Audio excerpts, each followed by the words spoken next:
My fiancé's old phone was in a drawer, still charged. Curiosity got the best of me, and I found a locked album. When I finally got in, my vision blurred. The last photo? A selfie of him and my sister, smiling in bed. I sent it to everyone we knew, then sued him for every dime. I never imagined that a simple act of curiosity would unravel my entire world. It was a quiet Sunday afternoon, and I was organizing our shared apartment in Makati. As I sorted through a drawer, I stumbled upon my fiancé's old iPhone 8. It was slightly scratched, but still functional. Out of sheer curiosity, I pressed the power button, and to my surprise, it turned on with 15% battery remaining. I hesitated. This was his old phone, after all, but something compelled me to look. Perhaps it was the way he had been acting lately, distant, always on his new phone, and secretive. I unlocked the phone using the passcode he once shared with me, 0423, his birthdate. As I navigated through the phone, I found a hidden album in the Photos app. It was locked. My heart raced. I tried the same passcode, and it worked. What I saw next shattered me. The album contained dozens of photos and videos. Some were innocent, pictures of our dog, snapshots from our trips. But then, as I scrolled further, I found images of him with another woman. They were intimate, taken in various places, a hotel room, a beach resort, even our own apartment. I felt sick. But the final photo was the dagger to my heart. It was a selfie of him and my sister, both smiling in bed. The bedsheets were unmistakably ours. Her head rested on his chest, and his arm was wrapped around her. I dropped the phone, my hands trembling. Tears streamed down my face as I tried to process the betrayal. My fiancé and my sister. In our bed, I confronted him that evening. He denied it at first, claiming it was an old photo, a mistake, a joke. But the timestamps told a different story. The photos were recent, taken just a few weeks ago. He broke down, admitting to the affair. He said it started during a family gathering when they had too much to drink. One thing led to another, and they continued seeing each other behind my back. I couldn't believe it. My own sister. I confronted her next.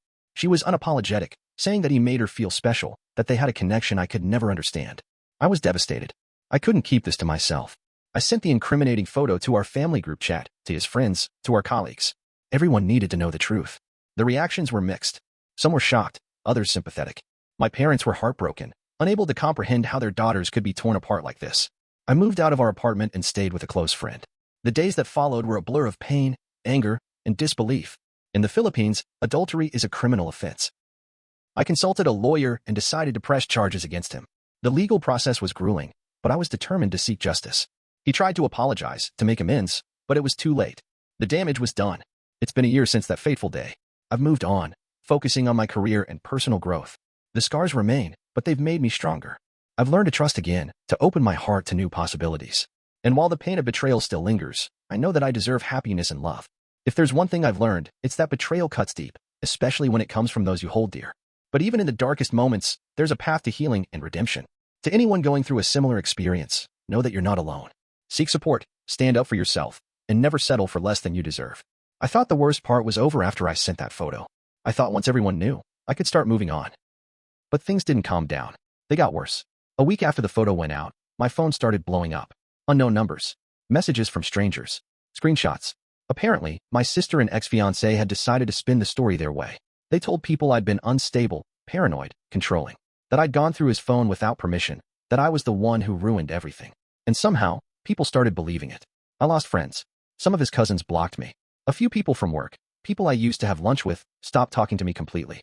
My own aunt told me I should have just moved on quietly and let them be happy. Like I was the villain in this story. I started questioning myself. Maybe I was too dramatic. Maybe I should have just kept the photo to myself.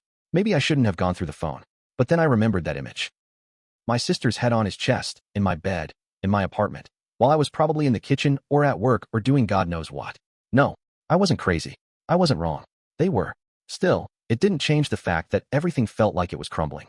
A few weeks later, my lawyer called me with something unexpected. Apparently, my ex had tried to countersue for invasion of privacy and emotional distress. I laughed at first. Actually laughed. But then the reality hit. He was serious. He was willing to drag this through court just to save face. I was tired, but not stupid. We built our lives together for 4 years. My name was on the lease, on the bills, on the investments we made. He thought I'd back down because I was hurting? He underestimated the kind of pain he caused. Then, something else happened that I wasn't ready for.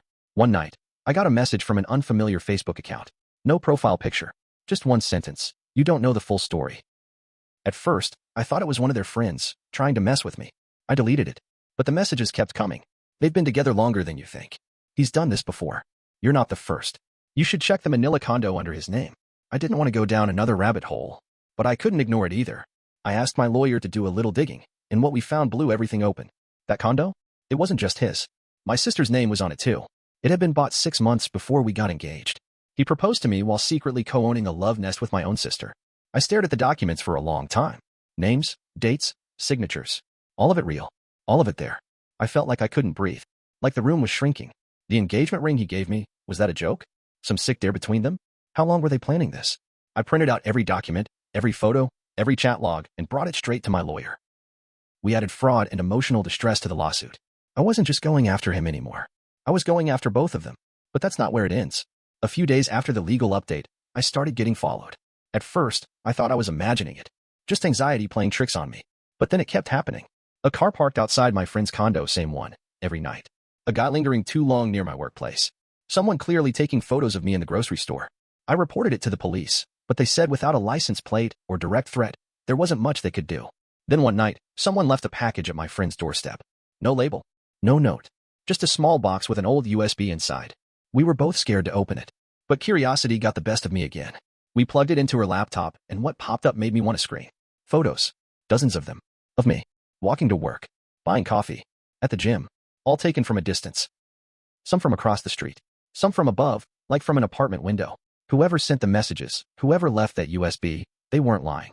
I didn't just walk into a simple betrayal. I walked into something else entirely. I don't know who I can trust anymore. I don't know what's coming next. But I know I'm not backing down. Not now. Not after everything. I thought the hidden condo was the final twist. I thought learning that my sister and my ex had been co-owning their own little secret hideaway before our engagement was the end of it. But apparently, betrayal has layers. And mine was still peeling. A few days after we found the USB, my lawyer called again. She said there were suspicious movements in our joint accounts, the ones we hadn't closed yet.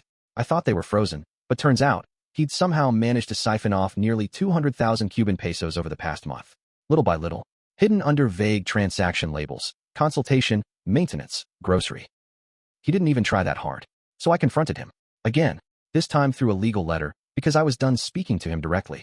His lawyer responded by saying it was payment for personal items he'd left behind when I moved out. Like the apartment was some pawn shop, and betrayal had a price tag. Fine. I was ready for war. Then something else happened. My mother called me crying. That never happens. My mom is a tough, stoic woman, never sheds a tear unless someone's on their deathbed. So I knew it was serious. She told me my sister was pregnant. I didn't say anything at first. I just listened. My ears were ringing. My throat closed up. But I heard every word. My sister was pregnant, and she told my mom that the baby might be his. And she wasn't sure she wanted to keep it, because he'd been acting different ever since I started the lawsuit. My mother, bless her, thought this was a chance for us all to heal. Maybe we could talk things through. Maybe this baby could bring peace. I almost laughed, but I couldn't. I was too busy trying not to scream. Healing? Peace? They made me the villain in their love story. I lost friends. My reputation was dragged. I was stalked, watched, photographed like some criminal. And now she wanted a family meeting? But I said nothing. I just told my mom I needed time to think. That night, I opened a new email. I don't know what I was looking for. Maybe more messages from that same anonymous account. Maybe more threats. But instead, I saw an unread message from a woman I didn't know. Subject: you don't know me, but I know him. The message said she had been dating my ex before he met me. That he told her he wasn't ready for commitment, wasn't the marrying type. She said they were together for over a year, and she only found out about me after he posted our engagement online. But that wasn't even the worst part. She attached screenshots. Dozens. Of him messaging her again now. After our engagement. After the photos of him and my sister were sent out. After the lawsuit started. Flirty messages. Promises. Requests to meet just for closure. Said he couldn't stop thinking about her. That he made a mistake with both sisters. I stared at that last sentence. Both sisters. That was the moment it all clicked. My ex didn't cheat because he was in love. He didn't do it because he was unhappy. He did it because he could. Because it gave him power. Because it gave him a high. He was playing all of us. I forwarded everything to my lawyer. We reopened the case and added coercion, manipulation, and even considered filing charges for cyber harassment based on the stalking, the USB, and now emotional targeting of a third party. Then came the final twist, at least for now. My sister tried to file a temporary restraining order against me. She claimed I was harassing her with the lawsuit, and that I had sent threatening messages to her phone, which was a lie. A total fabrication. I hadn't contacted her at all since the confrontation. We had to fight that too. My lawyer found the supposed messages. Guess what? They were from a burner number. And after some digging, she found out the SIM card was bought with my ex's credit card. He was trying to frame me. The man who used to brush my hair behind my ears while we watched Netflix. The man who kissed my forehead every morning before work. The man I almost married. He wanted to ruin me. and he was willing to do it by any means necessary. But he didn't count on one thing. He didn't break me. Not even close. And I'm not done yet. It all came to a head on a muggy Thursday afternoon in early March. It wasn't planned. I didn't have some big speech written in my head. I didn't want drama. I wanted answers. I wanted an end. The family had gathered at my parents' house for my uncle's birthday, something low-key, just food and small talk. I hadn't seen my sister since she tried filing the restraining order. I hadn't seen him since the burner phone was traced. I showed up because I was tired of hiding. And maybe a part of me wanted one last chance to stand in the same room as both of them and make them face everything they'd tried to bury. They weren't expecting me. He was standing in the kitchen like he still belonged there. My sister was beside him, visibly pregnant now, her hands on her belly, like she was trying to shield herself from the world. My mother smiled awkwardly, tried to say something about keeping peace. But my father wouldn't even look at me. The air was tight. I walked straight up to them, calm on the outside, shaking inside. I looked him in the eyes and asked, "Do you have anything you want to say to me?" He laughed, small and dry. "Not here." "Why not?" I said louder. "Why not here, where you played innocent for years? Why not say it in front of the family you tore apart?" My sister grabbed his arm like I'd lunged at her, but I was stone still. I just stared at them. My aunt muttered, "Maybe we should all go outside." "No," I said. "Let's do this now. Everyone should hear it." I pulled out the folder I had brought with me. My dad's voice cracked as he told me to stop, but I shook my head. "No, Dad. You need to see what your daughter and almost son-in-law did." I handed out the photos, screenshots of his texts to the other woman, bank transfers, condo documents, even a printout of the burner phone purchase. My mom sat down. Hard. My little cousin started crying, sensing the tension. No one moved. He tried to speak. "You're mentally unstable," he said, eyes flicking to my sister. "This is harassment." I laughed. "You stalked me. You sent threats. You tried to frame me. And now you want to flip this?" My sister finally said something. "You ruined this family. You humiliated us in front of everyone. He made mistakes, but mistakes." I screamed. "That's what you call screwing your sister's fiancé in her bed? Mistakes?" She started crying. Real tears, ugly ones.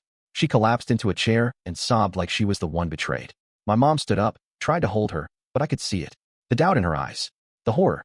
My father just left the room, walked out the front door without a word. He, my ex, tried to follow, but I blocked him. I whispered, "You ever come near me again, and you'll wish all I did was press charges." He didn't say anything, just stared at me with this blank look, like I was a stranger, like none of it had meant anything. And maybe to him, it didn't. He left without saying goodbye. My sister stayed. She sat in the corner, shaking, crying, mumbling that she didn't know, that he told her things, promised things, that I never really loved him the way he needed. I didn't say anything more. I just sat there and watched her fall apart. The party ended in silence. In the days that followed, everything changed. My mother apologized. My father, after days of not talking, came to my apartment and hugged me. My relatives took sides. Some defended her, most didn't. My sister moved in with a friend. She didn't keep the baby. And him? He disappeared, deleted his socials, quit his job. Last I heard, he was living in Davao, trying to start over. I hope the lies keep him warm. As for me, I stayed in Makati, got a new job, saw a therapist, started going on walks without looking over my shoulder. I'm not healed. I don't trust easily, but I sleep better. And sometimes, I smile without forcing it. I learned that betrayal doesn't kill you. It just strips away everything false. And when that happens, you finally see who's really on your side. I don't know what the future holds. Maybe I'll love again. Maybe I won't. But I know this. I deserve the truth. And I made sure I got it. Even if it burned everything down along the way. I walked through the fire, and I'm still standing.